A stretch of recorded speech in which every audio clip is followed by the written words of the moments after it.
Hello, and welcome to another exciting edition of my Alice Cooper reviews. Today we'll be covering the 1977 album, Lace and Whiskey. Now, Lace and Whiskey is a very interesting album for a couple of reasons.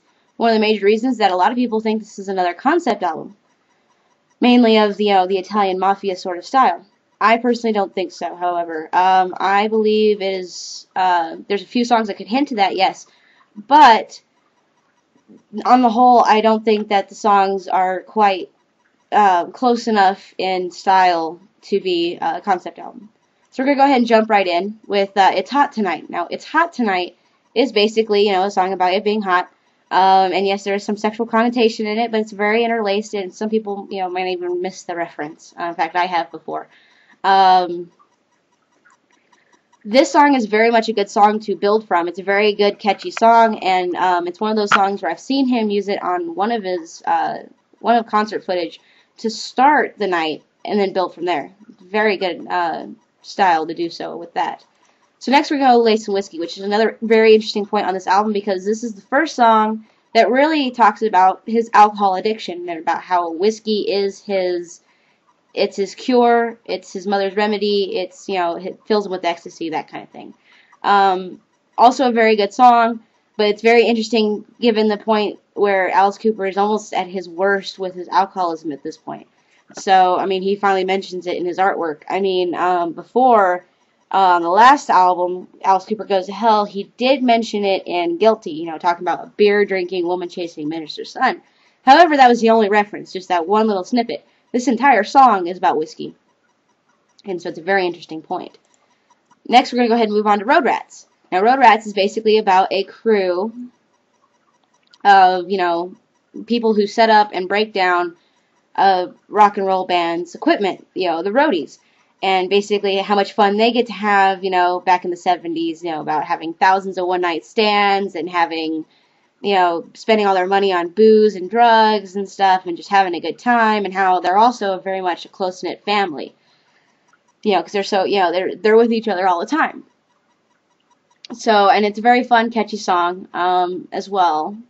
It's very cool. So moving right along to Damned If You Do, basically a funny take on reality that is, you're damned if you do and you're damned if you don't, so what are you going to do? Basically, that's just a summarization of reality, because that's really how reality works. No matter what you do, eventually you're going to get screwed.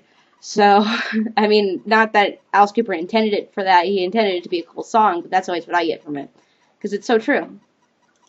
So moving right along to You and Me. You and Me is the one hit off this album. It's a very romantic song. I personally think he wrote it for Cheryl.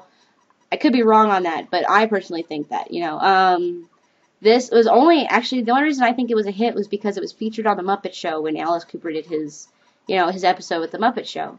Very fun episode. If anybody out there is interested to see it, you can YouTube it and watch it there. So, if you're interested on seeing it, look it up. Muppet Show Alice Cooper, and it'll have, the whole episode's in, 3 parts, but you can still watch it. But it's a very romantic song. I love it so much because it's a great, it's a great song, and it's one of those things, it's one of those that a true Alice Cooper maiden would want played at their wedding. So moving right along, we're going to go King of the Silver Screen. Now, King of the Silver Screen, the first, majority of the song, this is, basically a really normal song about how, people would love to think of themselves as movie stars, I belong on that silver screen. I could be just like Errol Flynn and the rest of them, like the celluloid heroes of the movies, And then during, the last minute of the song, it turns into this really funny farce about, being a cross-dresser and, he shows up to work at this construction site and, he's all in dressed up drag, and he's like, just don't hit me again, guys. I'm going to eat my makeup for lunch today. And, just this really funny farce. And at the very end, the last line of it is, frankly, Scarlett, I don't give a damn. Exactly like that. Very funny. Makes me laugh about every time. Very fun song, though. Because you really get this idea of, Hollywood movies just being the best. And it really is. So moving right along, we're going to go to You Bangy Stomp. Now, You Bangy Stomp is definitely one of those songs that's modeled after Elvis Presley. Now the song, like he basically took Elvis Presley's style and wrote a song in the same fashion. And the song is about finding this little tribe in Africa or whatever, and them showing them this dance, and he calls it Ubangi Stomp. And it's a fun song. Like it's fun and catchy the way that rockabilly songs in the day were very catchy. That being said, I'm not a big Elvis Presley fan. There are a few songs that I really like of his, which is why I can make the assumption that these two are really close together, Elvis Presley music and this song. So we're gonna go ahead and head to No More Love at Your Convenience. Now, No More Love at Your Convenience is the perfect breakup song, I think, or one of the more better breakup songs. It's all about not taking any more childish games and not giving in to what this person has put you through anymore. And I know that if I was going through a breakup, this would probably be like #1 on my breakup playlist. And it's a good song. It's different. Like these last 3 songs are very different from what Alice Cooper does, and we're about to hit a really interesting point with I Never Wrote Those Songs, which is the next one. Now, to me, this always is like the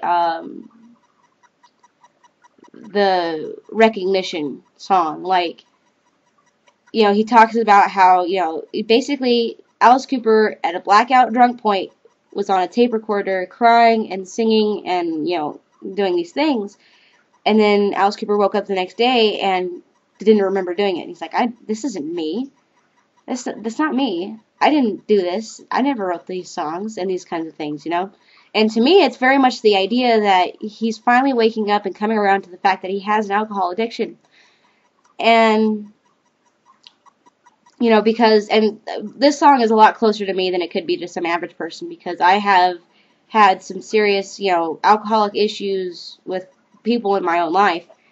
And, there's this point where people wake up and finally realize that they do have a problem. And it's usually a very emotional time. And so Alice Cooper kind of wrote this song, whether he intended to or not, whether it is a play on the fact that he finally did realize he had a problem, or if he's just putting it out there for it to be a song. I still believe that, to me, it's the point where he wakes up from his blackout and realizes that he has a problem. Very good song, very deep, very, very deep song.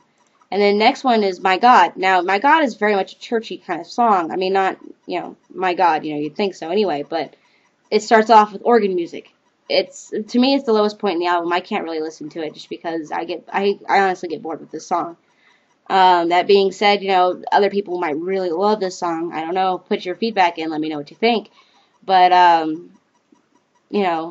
I personally can't listen to this song. So, or I can. I just don't really listen to it all that much. So that is my review of the 1977 Lace and Whiskey. All in all, it was not a well-received album for Alice Cooper's time. I think it was a really great album, but unfortunately it wasn't really well-received at the time.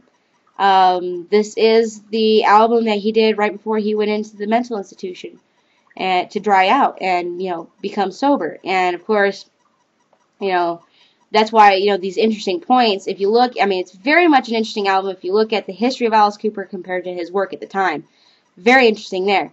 But it's just, as an album, not one of his strongest, not one of his bests. But that is my review. Thank you for watching, and thank you for listening, and join me next time when we delve into the 1978 album From the Inside. Now, that one's going to be a good one. So, stay tuned. Thank you very much. Bye.